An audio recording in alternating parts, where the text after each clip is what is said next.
Hello everyone, I'm Rohit, and in this video I'm going to talk about the glide record. Glide record is a very important function in your developer journey. So if you are trying to build your career in as a developer, you should know that what is the glide record and how glide record works. So glide record is a ServiceNow special class that help you to create, update, read and delete. So you know that for a developer, it's very important that I can create a record, I can update a record, or I can delete a record. So these information, like we call that cart operation, is a very important for a developer, right? So we should know that how we can create, update, read or delete. So how we can do that, I'll show you in the ServiceNow instance. So this is my ServiceNow instance. In this ServiceNow instance, I open the background script. Through the background script, so background script a type of script that help you to run a script to your system to check that the script is working perfectly fine or not. So or maybe if you want to update certain record, you can do that through the background script. So using this background script, we are going to create some record first, then we'll do all this operation through the glide record. So first you can see that in this, using the glide record, we can basically insert the record, we can update the record, delete the record, right? For that we need a table. So in certain table we are going to insert, update, delete, right? For that we are going to use the incident table. Incident table is a common table or very basics table for a ServiceNow where all these incident related data store. So for that I'll open that incident table. So this is our incident table. In this table, first we are going to insert a record through the script. Okay. So to insert the record to this particular table, first we have to declare a var, and then we have to declare the variable name. So let's say that we are declaring the variable name called gr. So gr is nothing but at that moment a variable, and that is declared through the var keyword. Var is a keyword. Using that var keyword, we are declaring a variable called gr. Now in this gr we can store any information. So for the timing, we are going to call a class called glide record. So this is a ServiceNow class. So glide record. Using this glide record class, we can insert, we can update, we can read, we can delete that. Okay. Now in this glide record, it needs a parameter that is called table names. The first parameter, you can see that pop-up is coming, called key of tables. So we need a table name that needs to be passed so that we can do some operation. So table name is called incident. So you can see that we are in the incident table, so we can put the table name equal to incident. Now after that, we'll put some semicolon. Now what we want to do, that we want to insert a record, or you can see right now 78 record is there. We want to create a new record. For that, what we'll do, gr dot, there is a one method called initialize. Why we are using the initialize? Using the initialize that clear up all these chunks values. So we'll just use the initialize. So this is a method. After that, what we have to do, we have to be mapped. So what does it mean by map?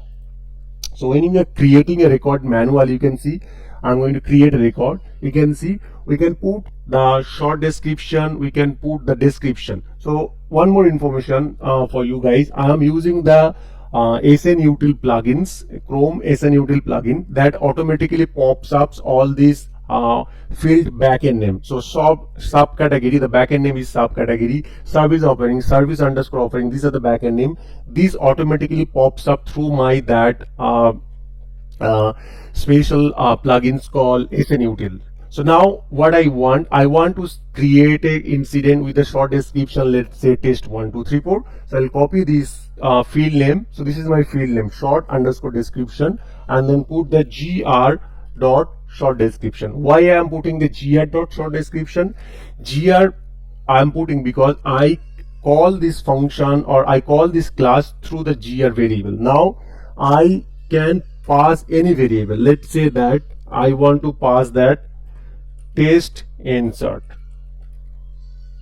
Okay, so this is a string field, so we can put that. Now what else we need? Second information, you can see the caller. So if you are creating an incident, the caller and short description, two fields are mandatory. So we already set the short description as a test insert, and now we should set a caller. So we'll put that gr dot, and you can see the backend name is called caller underscore id. We'll copy this field name here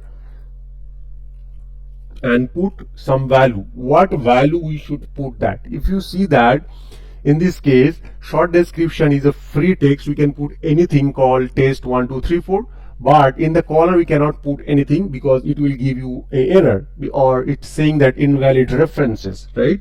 As it is a reference field, we should select, and you can see we can point to a user table. We can point to user table and we can set some value, right? So these are the user record: Abel, Tutor, Abraham, Lincoln.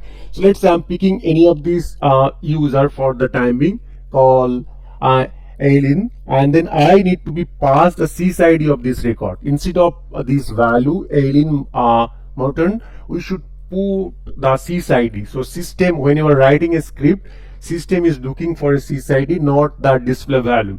So we'll put that value here, and then these two field value set, like we are setting the short description, we are setting the caller.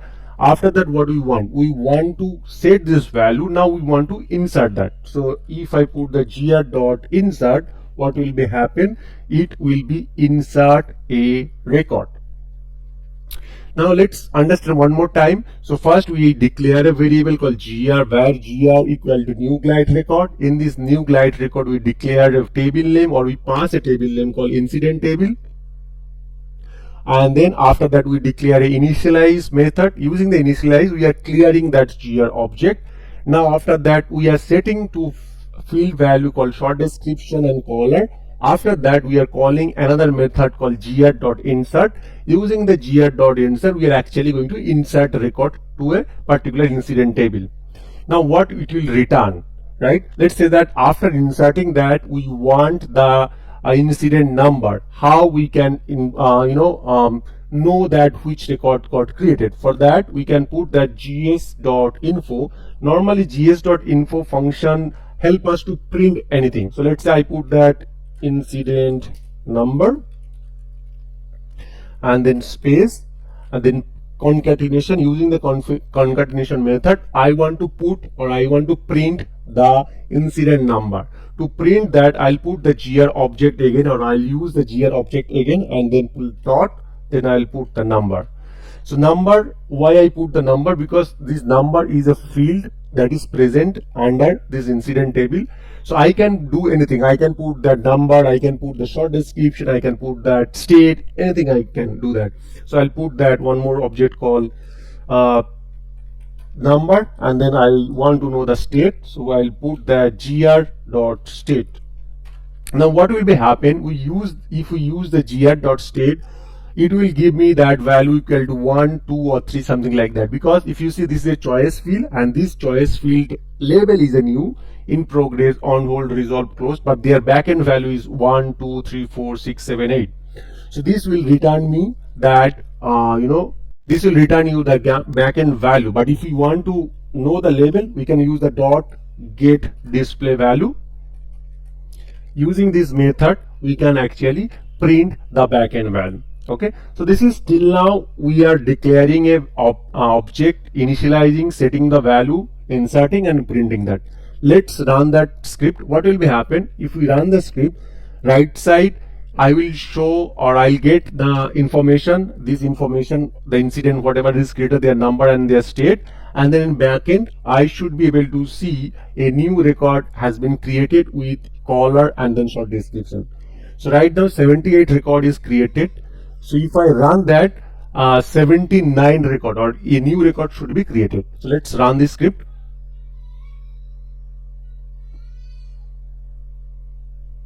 After running the script, you can see that certain things are triggered. Let's skip that part at that moment. At the bottom, you can see that script return the incident number called 10075, the state in the new state. Let's refresh that and see. So if I refresh that, a new incident should be created. That is the new 10075 with the test insert, and then caller is set, call this particular Aaron Morton, this user got set. If I open there, you will be able to see that the state is a new state. So this way you can create a record. So if you want to create a record, simply you can use this script. Using this script you can create a record. As a developer, card operation is again very important, so you should know that how we can create the record. Now this script I can write any of these other options, we'll discuss that, but for the demonstration purpose we just write in our background script. Now next step is that how we can retrieve that. So let's say that you created a record and there are certain update happen. Let's say that test update description. So now I have a incident number, and using this incident number I want to fetch or I have a sysID of an incident. I want to fetch this incident short description. I want to fetch this incident state or impact, anything, right? How I can do a read operation. So in previously we see that how we can create the operation. Now we will see that how we can read the operation or how we can read the information. So this is the incident. To read this incident there are various options available. We'll go one by one. The first thing is that let's say that what you have. So you have I want to fetch a single incident called 10075. That incident we have, or maybe I have the sysID of this incident. I want to print this incident description, this incident maybe state, and then assignment group. So these three things I want to print that, or I want to fetch that through that incident sysID or incident number. So let's do that. So I'll clear this object, and then again I'll use that vgr equal to new glide record. So this glide record function is going to be used for all this card operation. We'll use this gr. Now we have a options called gr.get, and using the gr.get we can pass any incident sysID. So let's say that we are passing this incident sysID. Right click, copy sysID, and then paste this sysID here, and then we are putting or we are printing this information. Let's say I'm printing that information called gr.number. So if we print this or if we run this script, what will be happen? It is going to print that incident number. Let's understand what we have. Right, we have declared called var gr equal to new glide record, and under this glide record we have a function called get. This function by default take a parameter called sysID, and once we pass this sysID, it is going to be point to particular incident called this incident sysID. And after that, if we want to print any information from this incident or from this record, we can simply put the gr.that field name. We want to print the number, so we'll put the gr.number. After that, we want to print the state, so we'll put concatenate that. Let's say that we'll concatenate and put the gr.state. And then if we want to put that assignment group, so we'll put the gr.assignment group. Here is the thing, if you see that assignment groups, again it's a reference field. It's not a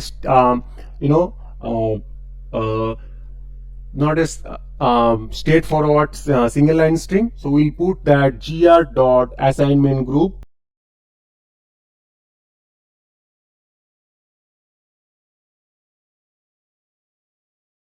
dot get display value.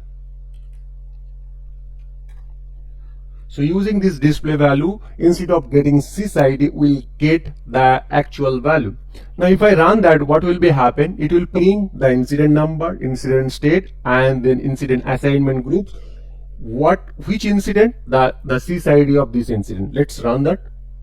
Now we can see incident number 10075, the state, and then here you can see that assignment group. The state we are seeing the 2 because this is a drop down field. The backend value is the 2. If we want to print that actual label, you can put that again get display value, this method, and that can return us the actual backend label, so in progress. Okay. Now what will be happen if we don't know this sysID? We know the number, right? We can also pass this number also. So we'll copy this number and then paste here. Is it going to run? No, it is not going to run. It needs 2 parameters right now. We have to be pass the field, and then we need to be pass the comma and then we can use this number. So by default, if you don't pass the field name, it will take the CSID. If you have any specific case where you want to pass this number or maybe caller, you can pass that field name. Our case, we are passing the field name called number, and then we are passing the number. What is the number? 10075. I want to find out that number 10075, and I want to print their information. Now instead of number, I will put that description because I know the number. So I want to print the description, I want to print the state, I want to print that and assignment group. Let's run that. And you can see test description in progress, app engine admin. So this will return us a setup record that is for the single record. Now let's say if I print something which is wrong, what will be happen? If we run that, nothing is printed because it does not exist. Now here could be a scenario that if this number does not exist, I want to print some information. How we can do that? To achieve that, we can put simple a if block. Under this if block, we can say if this record found, print this one. So we'll declare under if block. Else, if that function does not return anything, or if does not get any record, we'll simply put that record not found.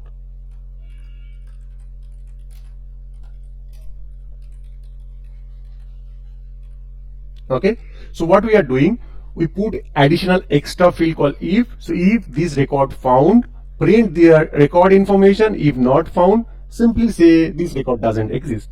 Let's run that. It's saying the record not found because this 1 does not exist. And then if we remove that and then run that, this is the exact correct number, incident number. And if we run that, it will give me actual record. So this way you can use the if block. Using the if block, you can actually get, or you can print the information. Okay, now this is for the single record. Now if I want to print list of incident record, list of incident number, basically that their state is in progress or any of this condition. So this is for the single record. How we can print the multiple record? Let's say that I want to print all these incident who all are in progress. Right now you can see that 28 incidents are in progress. How we can print their information? In that case, you cannot use the get method. We just have to remove that, and then we have to put a special thing. What we have to do, we are again using the glide record, and in this glide record we are going to put the gr.add query. Using the add query, we can put some query. What is the query? And if you see the pop-up, it's showing the name comma value. We need a first field name and their value. So what is our field name? Our field name is the state. So we'll copy this field name called state,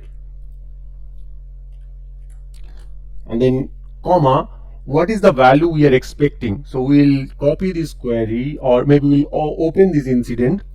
What is the backend name for the in progress? The in progress backend value is that 2. So we need to be passed the value equal to 2. So we are looking for such incident. They are in progress state. So we'll say that in progress incident. So we are looking for incident which state is in 2, and then we'll put that gr.query. So what will be happen? We are just pointing to the which table, what should be the field, and after that we are querying. So once you query that, I just need to print those information, right? So what we'll do, we'll put that while loop. Under this while loop, what we will use that gr.next. So what does it mean by that? I'm saying that print all this information until these have this information. Right now I have 28 incident, right? So I need to I'm saying that using the gr.next, I'm saying that print all these incidents until its end. So wherever the next means, if the next object is available, print that. Okay, so to print that, what we'll do, we'll use the gr.info, and here what we want to print, we want to print incident number and their short description. Maybe we'll put the gr and then number field. So we want to print the number, and then we want to print the gr.short description so that we can print the short description. And if we run that, what will be happen? 28 incidents number and short description will be print in our right side. Let's see. If we run that, you can see all these incident number and their short description are printing. Now, what will be happen? I don't want all these in. I want to print this state equal to in progress and then priority equal to high. So I want to add two query. So instead of 28, I want to do more filter. What is the filter? I want to do state equal to in progress and priority equal to high. So in that case, we'll copy this field name and use one more additional filter, let's say called gr.add query. And then what we can do, we can say that priority, and what is the priority we are expecting? We are expecting priority equal to maybe high. So high is the priority, its value is 2, so we'll set that priority 2 and then run that. What will be happen? In that case, it will print not 28, it will print the 5 record. So let's run that and you can see the 5 record printed. So this way you can query, you can filter, you can do more information. Now let's say that this is not a correct method, but for demonstration purpose, I'm just showing you that I want to know that record count. So how many record I am able to fetch that. For that, we can put that called gs.info and then I can say that record count space and then concatenation. How we can print the record count? To print the record count, we can use the gr.getRowCount.